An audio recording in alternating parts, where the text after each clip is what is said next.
ACT1, The Cozy World, The Call.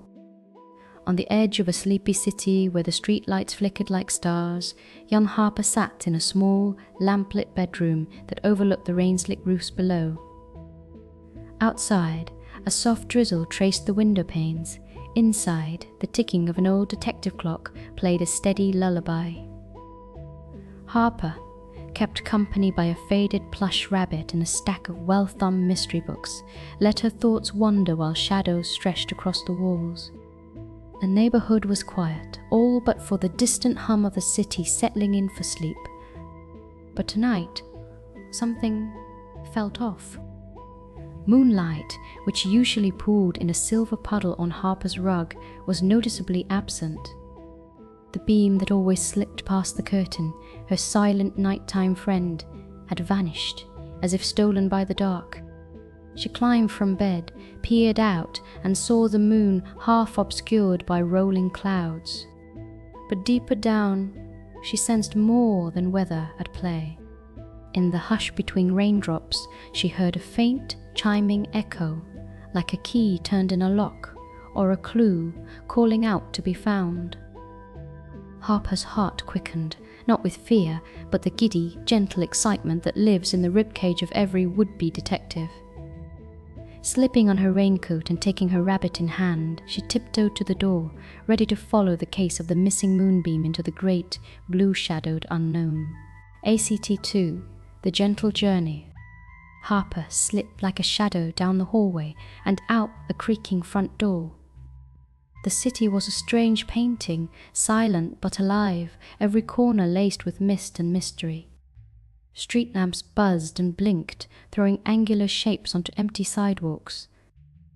Her boots splashed quietly through puddles as she followed the faintest shimmer, a silvery trail left behind, as though a moonbeam had been tugged loose and dragged away. Through darkened alleys smelling of petrichor and rain, past houses with blinds drawn tight, Harper explored with eyes wide and gentle heart steady. Each new corner revealed something softly magical, a line of cats gathered under a glowing street lamp, their eyes mirrors of distant stars. A moth with wings like broken glass fluttered around an old payphone, its flight tracing a cryptic pattern on the brick.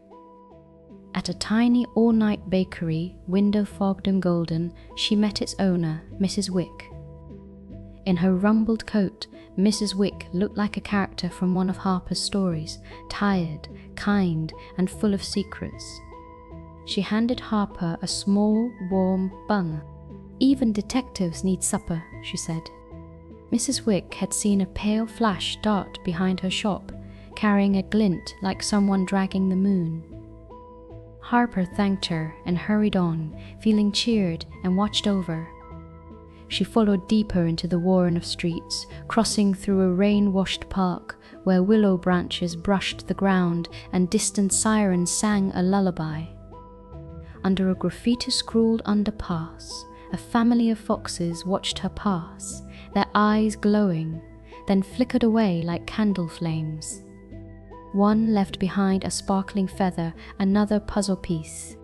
Along the journey, always, the pull of the missing light. Under the city's noir-tinged veil, every detail felt alive with possible meaning.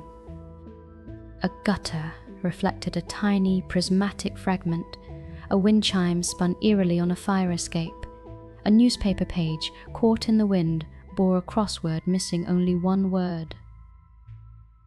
Moon. Harper gathered these soft clues, listening, pausing, noticing. Each challenge was a puzzle not meant for force, but for quiet and care. She helped a shivering kitten stuck in a fence, soothed by gently speaking and giving it her scarf. After, the kitten darted off, leaving a thread of silver yarn tangled on the path. Was it a sign, a thread from the missing moonbeams unraveling? With every kind act, the world seemed to subtly shift, becoming brighter and more welcoming to a night detective on her gentle quest. She made her way through a city garden shimmering with dew, the air ripe with the scent of night-blooming flowers. Harper paused at a rough iron gate tangled in ivy, where wind chimes tinkled a spectral tune. There, she found an odd little lantern flickering with cold light just beyond her reach on a garden bench. As she stepped closer, the lantern shimmered, its glow waxing and waning. A spectral silhouette appeared across the garden, a cloaked figure, tall and still, standing just beneath the swaying willow. Harper's breath caught, but she held her ground, curiosity gently eclipsing fright. The figure raised a hand in slow greeting, its voice a whisper on the night breeze. "Are you searching for the lost light, little detective?" Harper nodded, clutching her rabbit for courage. "Then you must answer a riddle to pass, what shines through sorrow and fear, but cannot be held, bottled, or broken." She pondered, thinking of how the moon's beam made her feel safe, of the warmth she found in small kindnesses, of the hope she carried like a secret in the depths of her coat. "Comfort," she answered, "or hope." The figure inclined its head, and the lantern's cold glow blossomed suddenly into soft, golden light, pushing the shadows back. The shape faded, but a hush of wonder remained. Harper crossed the garden, plucked the lantern, and found beneath it a small, shining thread of silver, the missing moonbeam, wound gently around a stone. With the lantern and the silver thread, Harper retraced her steps through the twisting back streets. The cats had dispersed, the bakery's light glowed a little stronger, the foxes watched, now from afar, but their gleaming eyes held a hint of approval.